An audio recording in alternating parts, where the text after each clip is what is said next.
अन्नदाता, पग पग पर है संग तुम्हारे अन्नदाता। लहू किसानों का बन के पसीना सींचता है धरती का सीना।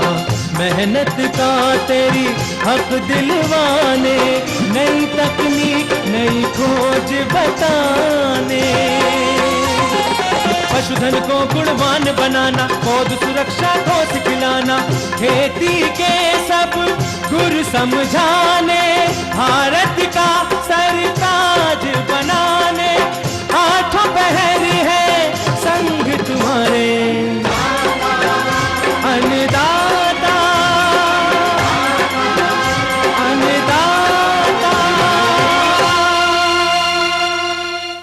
नमस्कार, मैं श्वेता भट्टाचार्य आप सभी दर्शकों का अन्नदाता कार्यक्रम में स्वागत करती हूं। हर रोज की तरह कार्यक्रम में हम लेकर आते हैं खेती बाड़ी से जुड़ी हुई बहुत सी लाभकारी जानकारियां। तो चलिए सबसे पहले देखते हैं क्या है विशेष आज के कार्यक्रम में। अधिक उपज के लिए गर्मा धान की वैज्ञानिक रोपाई पर जानकारी। भरपूर पैदावार के लिए कैसे करें गर्मा मौसम में अरबी की खेती।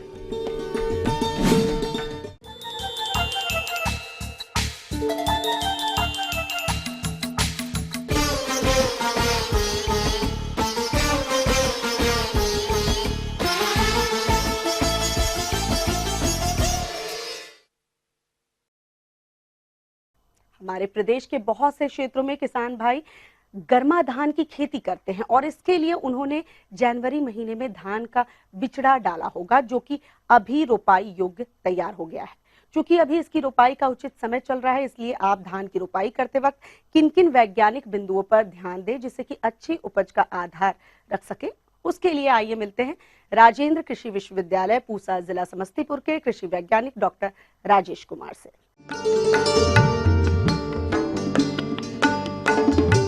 मुख्य बात जो इसमें ध्यान देने वाली है कि जैसे हम खरीफ में रोपाई करते हैं धान की, ठीक उसी तरह के तरीके से इसमें भी आपको कदवा करके पानी लगाकर और धान की रोपाई करनी होगी। धान का बिचड़ा अब रोपाई योग्य तैयार हो गया है और इसकी रोपाई के लिए सबसे पहले बात करते हैं भूमि की तैयारी की। तो सर्वप्रथम खेत में से पिछली फसल के अवशेषों को इकट्ठा कर अलग कर दें। इसके बाद खेत की 1 से 2 बार जुताई करें। जुताई के बाद खेत में 4 टन प्रति हेक्टेयर की दर से गोबर की खाद डालें। इसके बाद पाटा लगा दें। फिर खेत में पानी लगाकर अच्छी तरह से पलेवा कर लें। चूंकि ये मौसम शुष्क है और पानी जमीन में बहुत तेजी से घटती है, तो आपको ध्यान रखना पड़ेगा कि आपकी जो मिट्टी है, ये सतह, ये कभी सूखे ना और दरारें ना पड़े इसमें। जैसे आप देख सकते हैं हमारे यहाँ ये मिट्टियों में ये गीलापन, नमी बनी हुई है, तो ये नमी बनाए रखें। स्रोत ऐसा रखें आसपास जिससे कि पानी की व्यवस्था अच्छी हो। धान के अच्छे उत्पादन में उन्नत प्रजातियों का विशेष महत्व रहता है। धान की अच्छी पैदावार के लिए अपने क्षेत्र के जलवायु के अनुसार प्रजातियों का चयन करना चाहिए। तो अपने प्रदेश के लिए कौन कौन से उन्नत प्रजातियां उपयुक्त हैं, आइए जानते हैं। जो किस्में हमने आपको पहले बताई हैं, वही किस्में जो बोरो के लिए खासकर उपयुक्त हैं। उसमें सबसे ऊपर गौतम आती है, जो हमारे राजेंद्र कृषि विश्वविद्यालय से ही निकली हुई है एक किस्म गौतम। इसके अलावा कृष्णा हमसा है, RU 3055, 3036, राजेंद्र भगवती जो आप अमूमन खरीफ में एक सेंटेड किस्म है, आप जानते हैं कम अवधि की, वो भी इसमें अच्छा करती है बोरो में। और प्रभात किस्म पुरानी किस्म है एक, जो हम कम अवधि की किस्म है, वो भी इसमें अच्छा करती है। तो देखा जाए तो अमूमन यही सब किस्में हैं जो बोरो धान में अच्छी करती हैं। कादो करने के बाद नर्सरी से धान के बिचड़े को सावधानी पूर्वक निकाल लें। यदि बिचड़ा ज्यादा दिन का हो गया हो तब ऐसे बिचड़ों के ऊपरी भाग को काट दें और इसके उपरांत है मुख्य खेत में रोपाई करें। पौधों की रोपाई कतार से कतार और पौधों से पौध 15 गुणा 15 सेंटीमीटर की दूरी पर करें। रोपाई के समय एक स्थान पर 2 से 3 बिचड़े रोपें। और जो लगाने की विधि है, जैसे हमने बताया कि खरीफ मौसम में जैसे आप कदवा करके पानी लगा के रोपाई करते हैं, ठीक उसी तरह से रोपाई आप बोरो धान की भी करते हैं। किसान भाइयों, धान के पौधों की अच्छी बढ़वार हेतु उर्वरकों की संतुलित मात्रा का प्रयोग करना जरूरी होता है।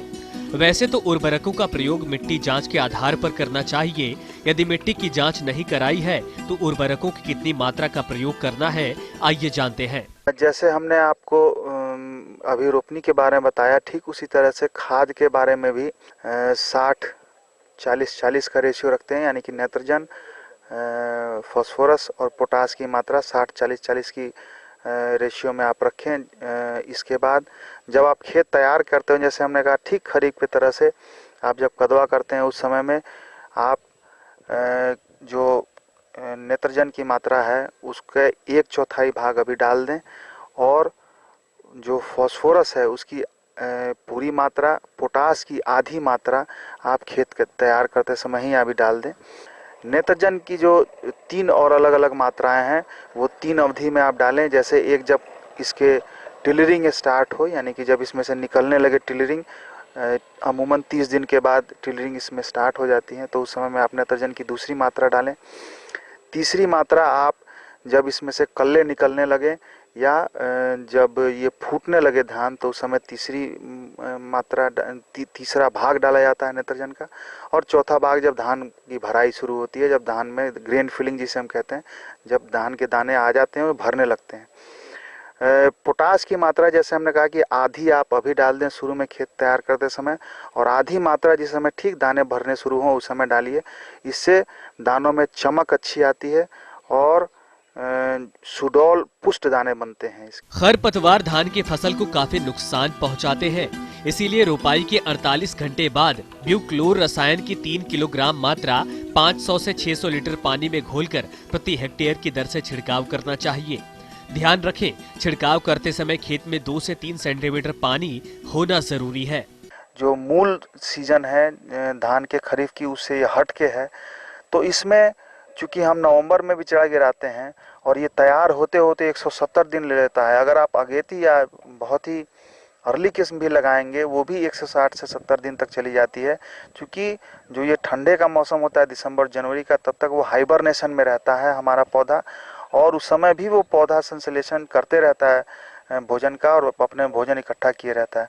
तो इसी वजह से जब ये पौधे बड़े होते हैं तो ये बहुत ज़्यादा उपज देते हैं खरीफ की तुलना में। ये थी कुछ उपयोगी जानकारियां। अब लेते हैं एक छोटा सा ब्रेक, जल्द लौटेंगे और कार्यक्रम में आगे हैं महत्वपूर्ण जानकारियां। बने रहिए हमारे साथ।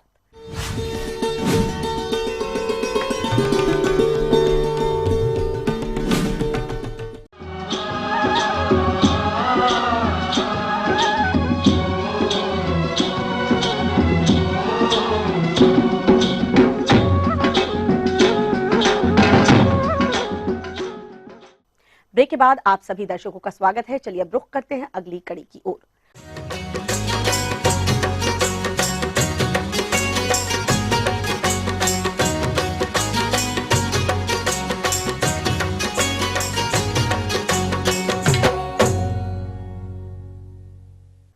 अपने राज्य में जिन किसान भाइयों के पास सिंचाई जल की उपलब्धता है वो इस समय अरबी की खेती करके अच्छी आय प्राप्त कर सकते हैं, लेकिन आप अरबी की फसल से अच्छा उत्पादन तभी ले सकते हैं जब आप इसकी बुआई वैज्ञानिक प्रबंधनों को ध्यान में रखकर करेंगे।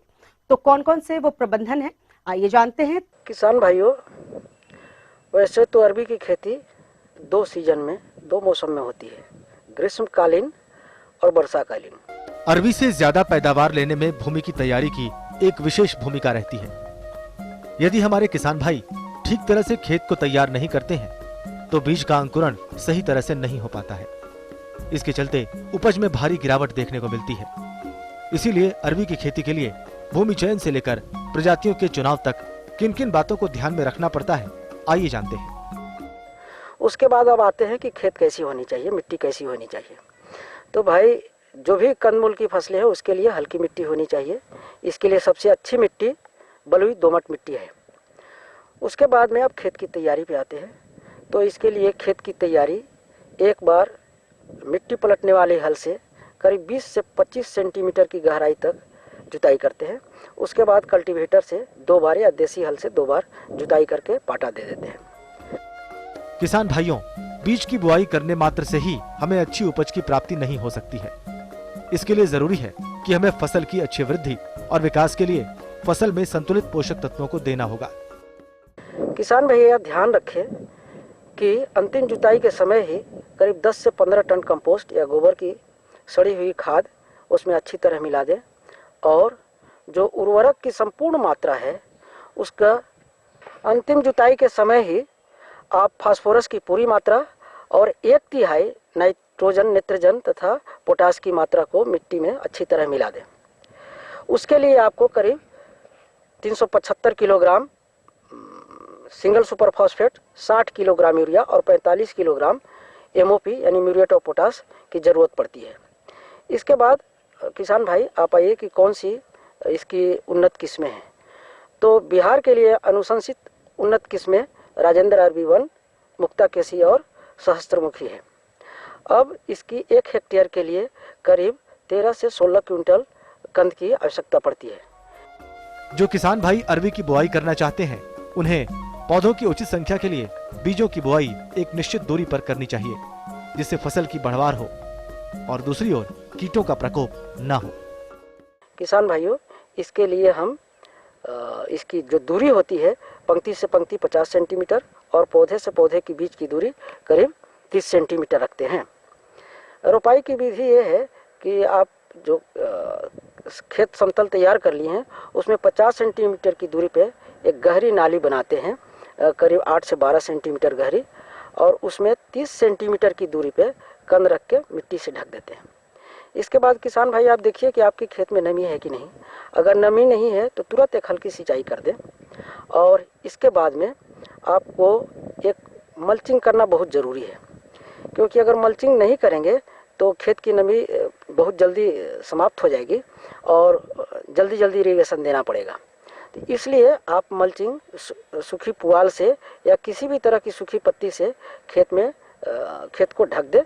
और इससे क्या फ़ायदा होगा कि आपको नमी खेत में बरकरार रहेगी बहुत ज़्यादा समय तक, अंकुरन समय पर होगा, शीघ्र होगा और खरपतवारों का भी प्रभावी नियंत्रण हो सकेगा। इसके बाद में आप किसान भाई निकाई गुड़ाई पे आते हैं। तो किसान भाई हम अगर आपको अच्छी फसल लेना है, अच्छा फसल लेना है, अच्छी उपज लेना है, तो सबसे पहले इसमें निकाई गुड़ाई करना नितांत आवश्यक है। इसके लिए 2 से 3 बार निकाई गुड़ाई करना पड़ेगा। सबसे पहले अंकुरन के करीब 10 दिन के बाद पहले निकाई गुड़ाई करते हैं, और उसी समय निकाई गुड़ाई के बाद जो मेरा 2/3 है उसमें से 1/3 नाइट्रोजन और पोटास को अच्छी तरह मिट्टी में मिला देते हैं। उसके बाद में दूसरा निकाई गुड़ाई का समय करीब 45 से 50 दिन का है। उस समय भी निकाई गुड़ाई करके जो 1/3 मेरा बचता है नेत्रजन और पोटास, उसको मिट्टी में अच्छी तरह मिला के पौधों पर मिट्टी चढ़ा देते हैं। इस तरह से आप इसकी अच्छी पैदावार ले सकते हैं। आगे और भी हैं कुछ रोचक जानकारियां, पर यहाँ पर रुकेंगे एक और कमर्शियल ब्रेक के लिए। जल्द हाजिर होते हैं।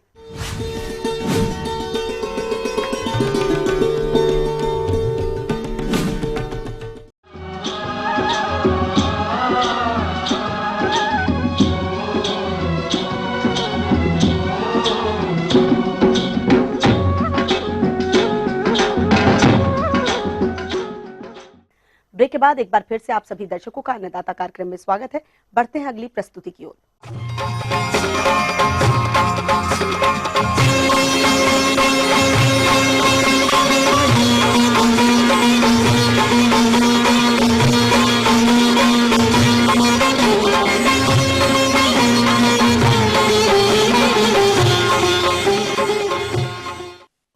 मौसम में हो रहे बदलाव के कारण दुधारू पशुओं में कई प्रकार के घातक रोग आने की संभावना बढ़ जाती है, और ऐसी स्थिति में अगर आप समय रहते पशुओं का टीकाकरण करवा लेते हैं तो दुधारू पशुओं को इन रोगों से होने वाले नुकसान से आप बचा सकते हैं।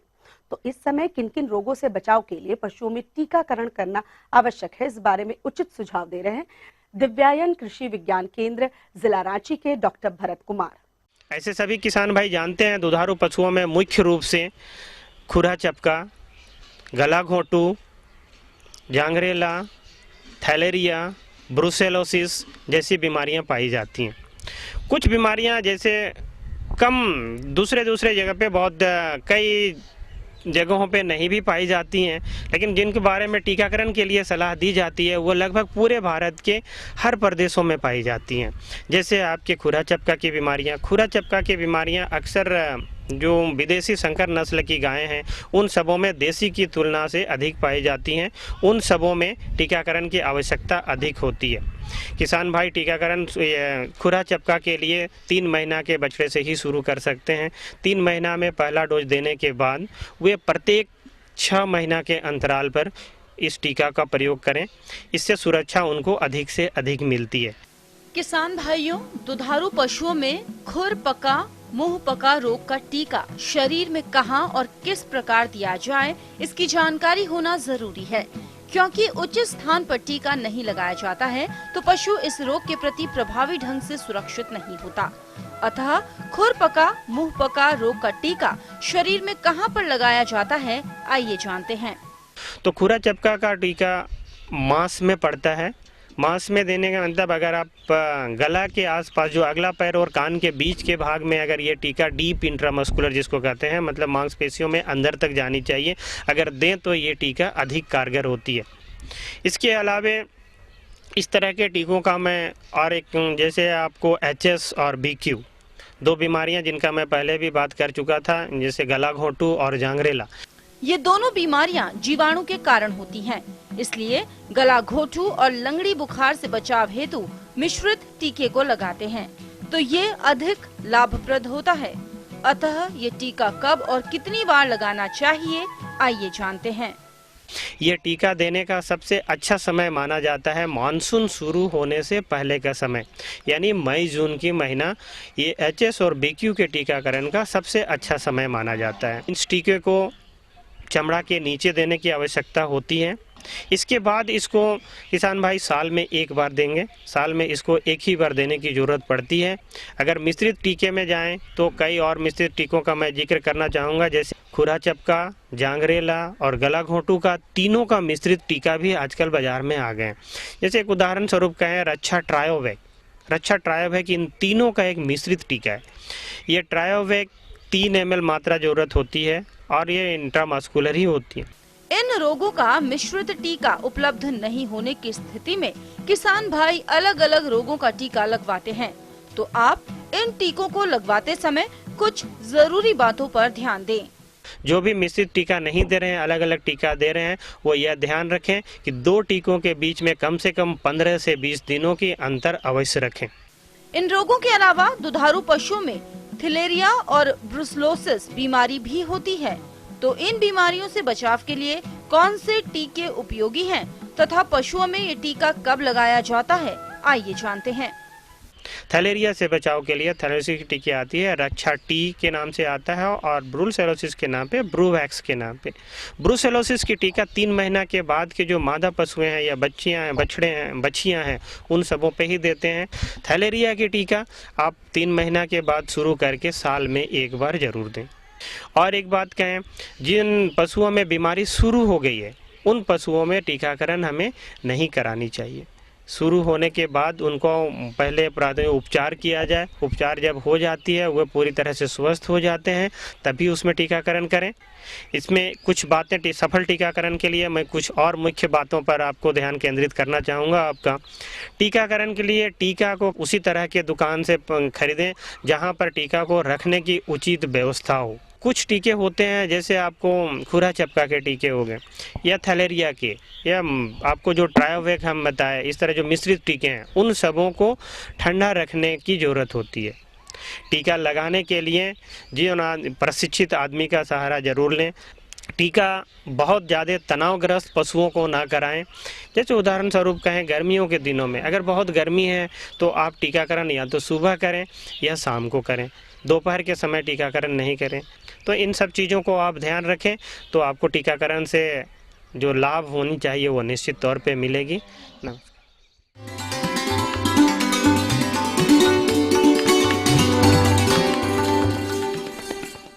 अन्नदाता हेल्पलाइन निशुल्क फोन संपर्क सेवा के माध्यम से आपके द्वारा पूछे गए प्रश्नों में से 1 या 2 महत्वपूर्ण प्रश्नों को हम अपने कार्यक्रम में शामिल करते हैं। इसी के तहत आज का चयनित प्रश्न और उसका जवाब इस प्रकार है। जिला रांची से राम कुमार जी, आप मिर्च की फसल में लगने वाले रस चूसक कीट के नियंत्रण पर जानकारी चाहते हैं।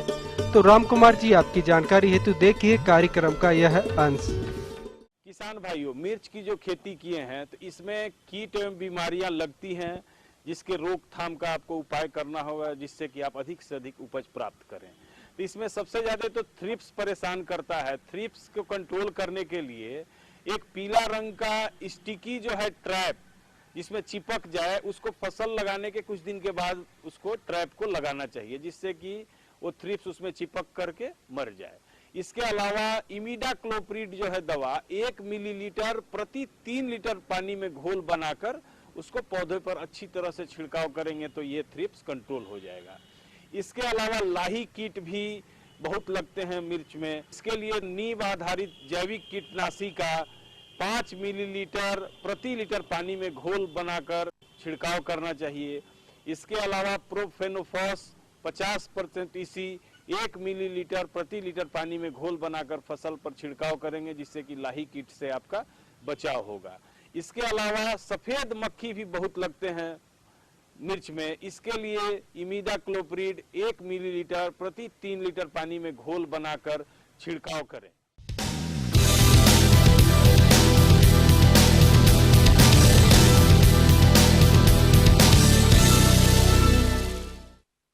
राज्य की विभिन्न मंडियों में कृषि उत्पादों के चढ़ते उतरते बाजार भाव की संक्षिप्त जानकारी इस प्रकार है।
अब आइए देखते हैं कल दिखाए जाने वाले कार्यक्रम की मुख्य झलकियां। अच्छी उपज के लिए सूरजमुखी की उन्नत किस्में और बुआई तकनीक। आंवला के उत्पाद बनाकर कमा सकते हैं अधिक मुनाफा। हम ये उम्मीद करते हैं कि आज का कार्यक्रम आप सभी दर्शकों के लिए उपयोगी रहा होगा। किसान भाइयों, अन्नदाता आपकी सेवा के लिए संकल्परत है। कृषि संबंधित समस्या और सुझाव के लिए आप हमें इस पते पर संपर्क कर सकते हैं। प्रोड्यूसर अन्नदाता ETV Bihar Jharkhand, Ramoji film city Hyderabad 501512। साथ ही आप हमें ईमेल भी कर सकते हैं। हमारा ईमेल एड्रेस है annadatabihar@etv.co.in। इसके अतिरिक्त आप हमें निःशुल्क हेल्पलाइन नंबर 180010854599 पर सोमवार से शनिवार सुबह 10 से शाम 4 बजे के बीच संपर्क कर सकते हैं। फिलहाल अन्नदाता की पूरी टीम को दीजिए इजाजत। कल फिर इसी वक्त आपसे मुलाकात होगी कृषि संबंधित कुछ और महत्वपूर्ण जानकारियों के साथ। नमस्कार।